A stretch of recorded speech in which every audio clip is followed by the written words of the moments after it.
መቃብር ከፍተ ድንጋይ ፈንቅለ መግነዙን ፈተ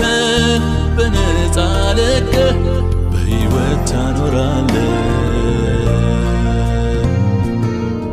ጌታ ሆይ ስራ ድንቅ ነው ስራ ድንቅ ነው ስራ ድንቅ ነው አደራረግ ከሰው ልዩ ነው እጅግ ልዩ ነው